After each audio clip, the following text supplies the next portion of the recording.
In a world where the ocean hides more than just waves, where love knows no boundary between land and sea, there lived a young man named Ikem, with a heart full of warmth and a spirit as free as the sea itself. He was known for his kindness, bravery, and a voice so enchanting that even the fish would rise to listen. Every day, he sang by the river, his melodies weaving through the air like a spell, capturing the hearts of all who heard him.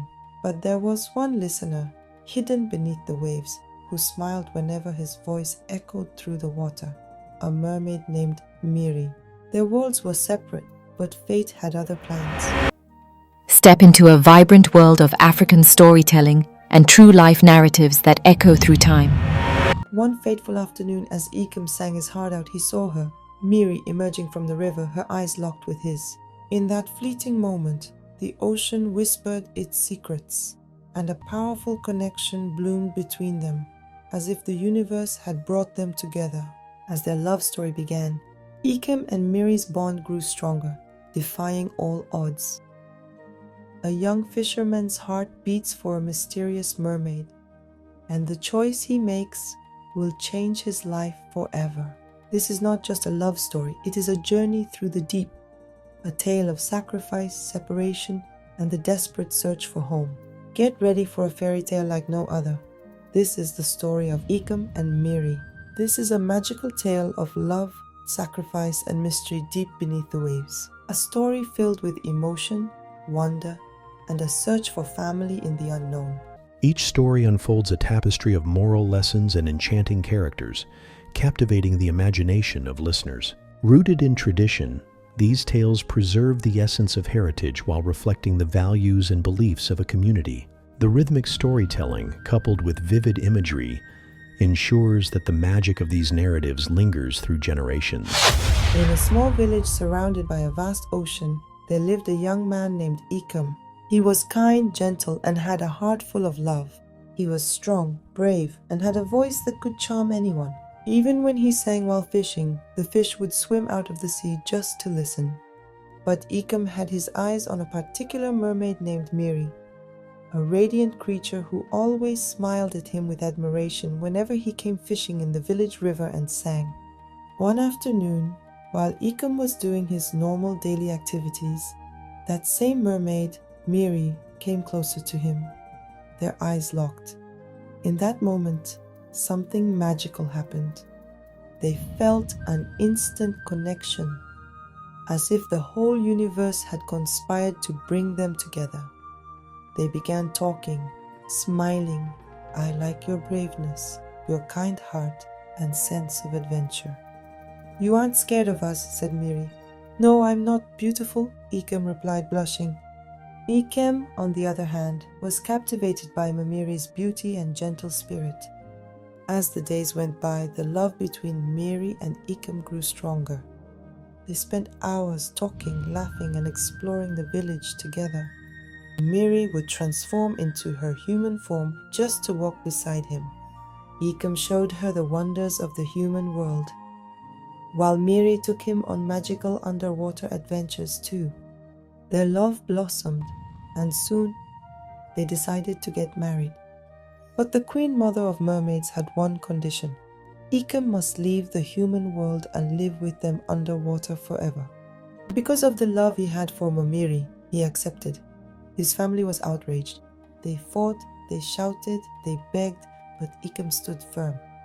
"Miri is my life. I can't live without her," he roared at his father. "My mind is made up."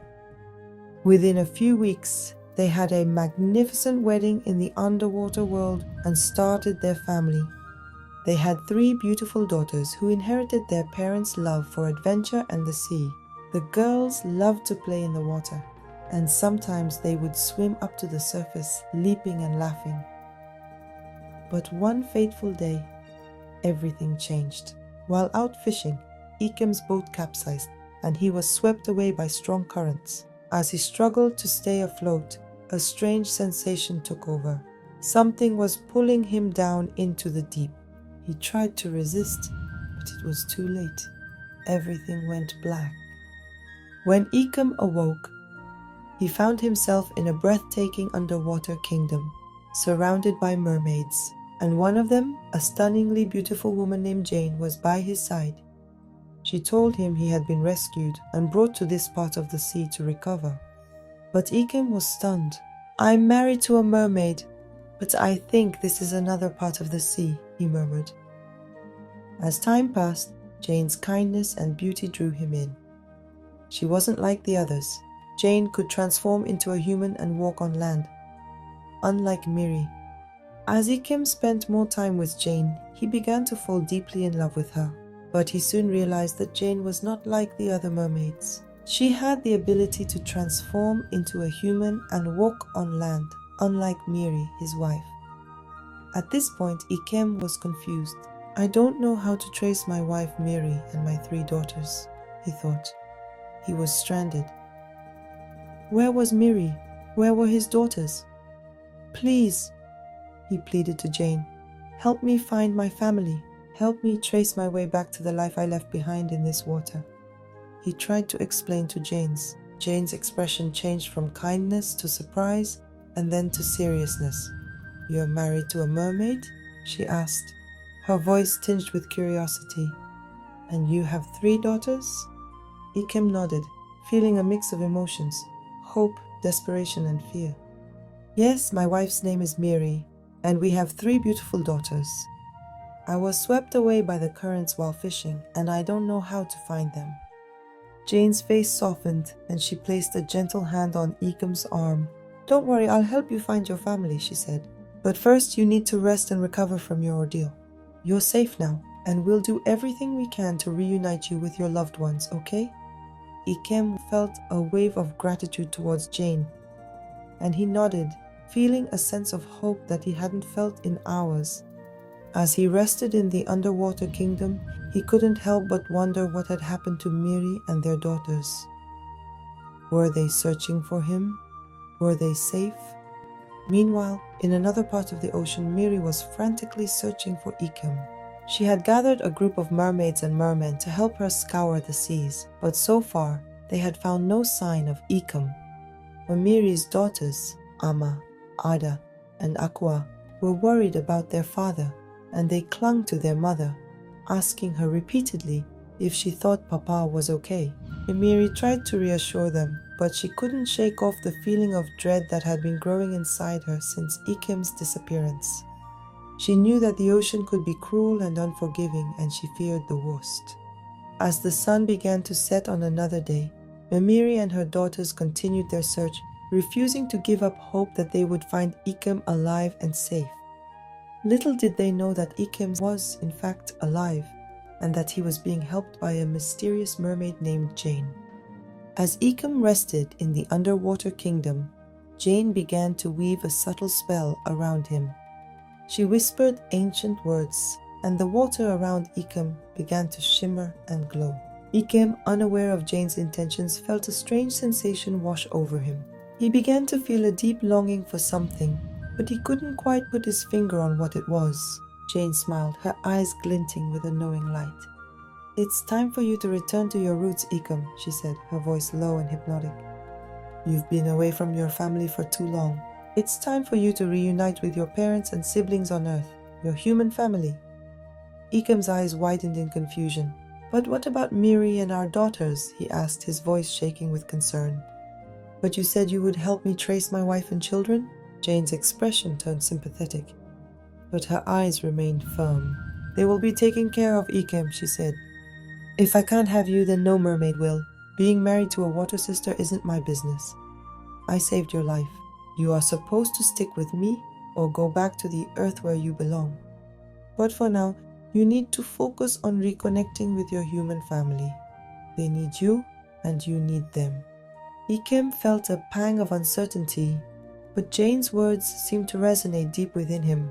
He was in pain, and Jane smiled, her eyes glinting with triumph. With a wave of her hand, Jane conjured up a shimmering portal. "This will take you back to your family on Earth," she said, her voice firm. "Go, Ikem. It's time for you to come home." Ikem hesitated, feeling a deep sense of loss and longing for Miri and their daughters. But Jane's words seemed to echo in his mind. and he felt an inexplicable pull towards the portal. With a heavy heart, Eckham stepped through the portal, about to leave the underwater kingdom and his mermaid family behind. Immediately, as Eckham stepped through the portal, he felt a strange sensation wash over him. The water around him seemed to dissolve, and he found himself standing on dry land, gasping for air. He looked around, disoriented, and saw that he was back in his hometown, surrounded by familiar buildings and streets. But his heart was heavy with grief, knowing that he had left Mary and their daughters behind. Ekham's family, who had been searching for him everywhere, saw him standing there, looking lost and confused. They rushed toward him, tears of joy streaming down their faces. "Eckham, our son, you're back," his mother exclaimed, hugging him tightly. Ekham's father and siblings joined in, embracing him and welcoming him back home. But Ekham's heart was not in it. He felt like a part of him was missing, and he couldn't shake off the feeling that he had made a terrible mistake. Ekham's family welcomed him back with open arms. They bombarded him with questions, eager to know where he had been all these years. Eckham tried to explain, but the words got stuck in his throat. He couldn't bring himself to tell them about Mimiri and their life under the sea. As the days passed, Eckham struggled to adjust to life on land again. He felt like a stranger in his own home, and the memories of Miri and their daughters haunted him every waking moment. He tried to push on to make a new life for himself on land, but he couldn't shake off the feeling that he had left his true home and his true love behind. Meanwhile, back in the underwater kingdom, Miri and their daughters were frantically searching for Eckham. They had been searching for days, but there was no sign of him anywhere. Miri's heart was breaking, and her daughters were getting more and more desperate. They had never felt so lost and alone before. As the sun began to set on another day, Miri gathered her daughters around her. "We'll keep searching, my dear ones," she said, trying to sound brave. "We'll never give up hope that we'll find your father again." But as they hugged each other tightly, Miri couldn't help but wonder if she would ever see Eckham again. Had he truly left her and their daughters behind, or was he still out there, searching for them too? On Earth, Eckham couldn't shake off the feeling of emptiness inside him.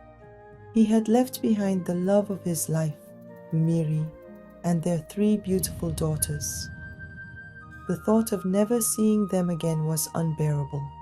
One night, as he lay on his bed, Eckham couldn't take it anymore. He got up and sneaked out of the house. Everyone was fast asleep. He stepped out, determined to find a way back to Miri and his daughters. As he walked through the deserted streets, Eckham felt a strange sensation wash over him. The air seemed to thicken, and the stars twinkled like diamonds in the sky. Suddenly, a known figure emerged from the shadows. It was Jane, the mysterious mermaid who had brought him back to land. "You shouldn't have come back here, Eckham," Jane said, her voice low and hypnotic. "You belong to your family here on Earth, not to people under the sea." Eckham's heart skipped a beat.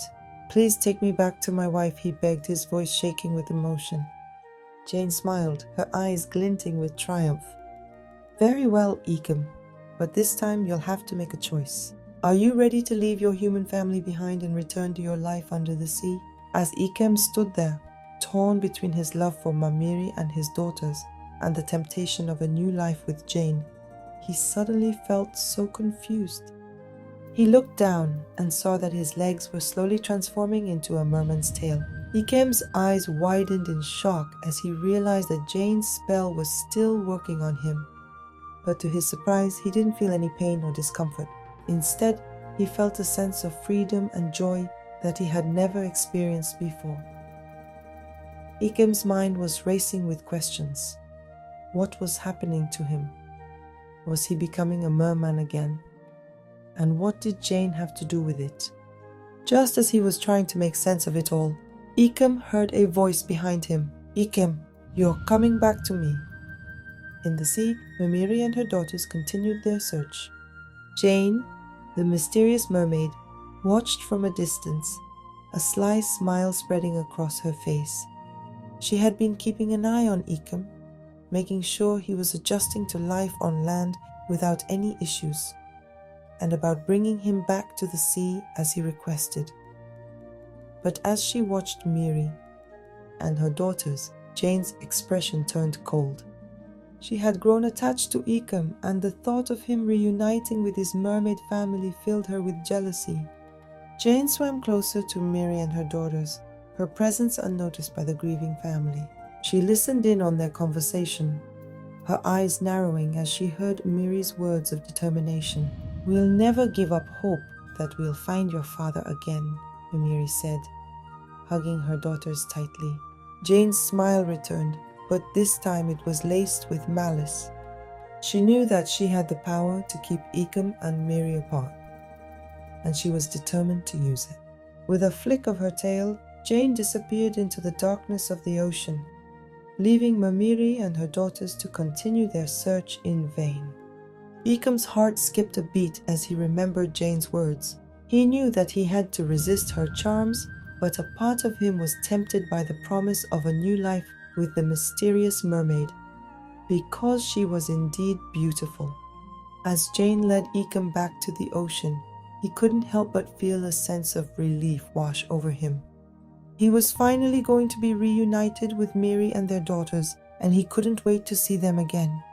As they approached the underwater kingdom, the side where his family resided, Eakham's heart swelled with emotion. He saw Miri and their daughters waiting for him, their faces filled with joy and relief. Eckham rushed towards them, embracing them tightly. "I'm so sorry I was gone for so long," he said, tears of joy streaming down his face. "I'll never leave you again." Miri smiled, her eyes shining with happiness. "We're just glad you're back," she said. "We were worried sick about you." As they hugged each other tightly, Jane watched from a distance, a mixture of emotions on her face. She was happy to see Eckham reunited with his family, but she couldn't help but feel a pang of jealousy. She had grown attached to Eckham, and the thought of him being with someone else was difficult for her to accept. Eckham turned to his wife Miri and said, "Please, honey, help me and thank Jane. She was the one that made me come back here. She rescued me when my boat capsized as I went fishing. Please appreciate her for me. She has been a good lady to me."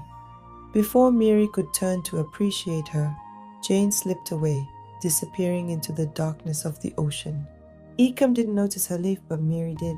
She saw the look of sadness on Jane's face, and she knew that the mysterious mermaid had feelings for Eckham. Miri's heart went out to Jane, and she knew that she had to do something to help her. She turned to Eckham and said, "We need to talk to Jane." Eckham looked at her curiously. "What about her?" he asked. Miri took a deep breath. "I think she has feelings for you, Eckham, and I think we need to help her." Eakham's eyes widened in surprise. He knew that Jane had feelings for him, but he chose to pretend because he had a family already, and he didn't know how to react toward her love request. But as he looked at Miri, he knew that he had to do something. He couldn't just ignore Jane's feelings and leave her heartbroken. Jane saved his life. "What can we do to help her?" Eckham asked, determination in his voice. Miri smiled. "I think I have an idea," she said. As Eckham and Miri swam away, Jane couldn't help but feel a pang of sadness. She hid at the end of the sea, listening to their discussions. She had grown attached to Eckham, and the thought of him being with Miri and their daughters was difficult for her to accept. But as she watched them disappear into the distance, Jane's expression changed. She smiled to herself, a sly and mischievous glint in her eye. "I'll make sure they don't stay here for long," she said to herself, a plan forming in her mind. And with that, Jane began to weave her spell, one that would make Eckham and Miri's stay in the underwater kingdom unbearable. But little did Jane know, Eckham had already made up his mind. He was tired of living in the ocean, and he wanted to start a new life on land with Miri and their daughters. As Jane's spell began to take effect, Eckham and Miri started to feel a strange sensation. The water around them began to churn and bubble, and they felt a sudden urge to leave the ocean behind.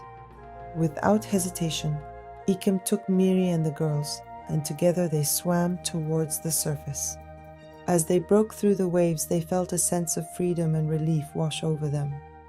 They looked at each other, and Ikem knew that he had made the right decision. He was ready to leave the sea behind and start a new life on land with the woman he loved. Miri's love was deep. She decided to leave her home this season for the man she loves. And so Ikem and Emiri walked hand in hand onto the beach, leaving the underwater kingdom and all its secrets behind. Ikem looked into Emiri's eyes, and he could see the kindness and understanding that made him fall in love with her in the first place.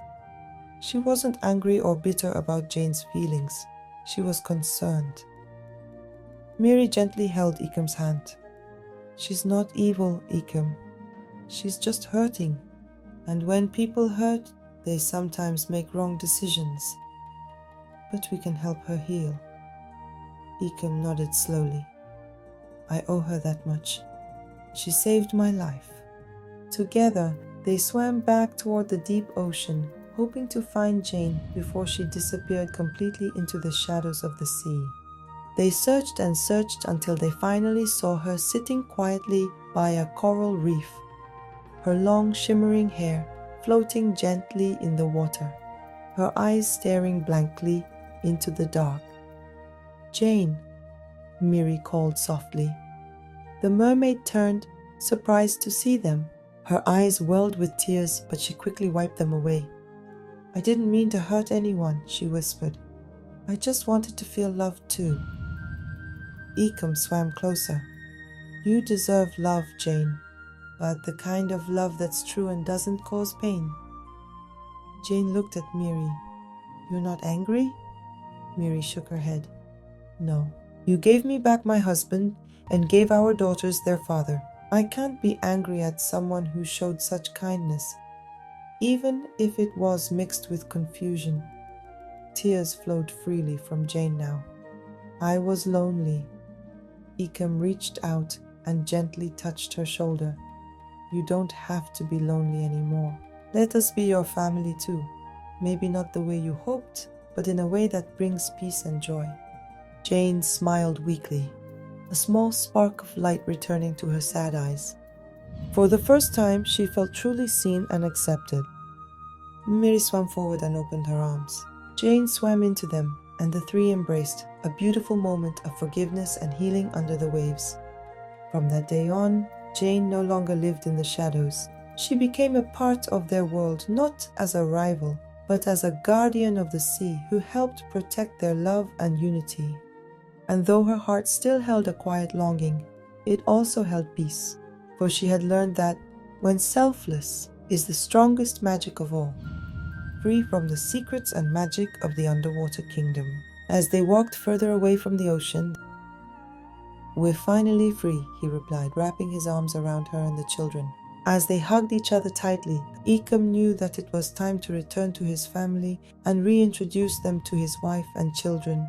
He had been away for so long, and he knew that his parents would be overjoyed to see him again. Ikem, Miri, and the children made their way to Ikem's family home, where they were greeted with open arms. Ikem's parents were overjoyed to see their son again, and they welcomed Miri and the children into their family with love and open hearts. As they sat down to a feast, Ikem's mother turned to him and said, "We were worried sick about you, our son. We thought we had lost you forever after you left the second time." Ikem smiled, his eyes shining with happiness. "I'm sorry, Mother," he said. "I was lost, but I found my way back, and I've brought my family with me." Ikem's father nodded, a warm smile on his face. "We're just glad to have you back, our son," he said, "and we welcome your family into ours with open arms." As they finished their meal and the evening drew to a close, Ikem looked around at his family and felt a sense of peace and contentment wash over him. He knew that he had made the right decision in leaving the sea and returning to his family. And as they all hugged each other tightly, Ikem knew that he would never forget the lessons he had learned on his journey. He had learned that family was the most important thing in life, and that love and forgiveness could conquer even the greatest of challenges. The story of Ikum and Mamiri teaches us the importance of family, love, and forgiveness. It shows us that no matter where we come from or what challenges we face, we always have the power to choose our own path and create our own destiny. And it reminds us that love and forgiveness can conquer even the greatest of challenges, and that family is the most important thing in life. It is the story of a young man who fell in love with a mermaid, gave up everything for love, and later found himself lost in a different part of the sea. Thanks for watching, and please don't forget to subscribe. What makes Echo unique? We blend tradition and creativity, authentic African stories brought to life through vivid narration, stunning visuals, and a deep passion for preserving our heritage. Feel free to join us and share any African story or piece of history you'd like us to research and explore. Subscribe now and join us as we bring Africa's timeless stories to the world. Let the echoes guide you.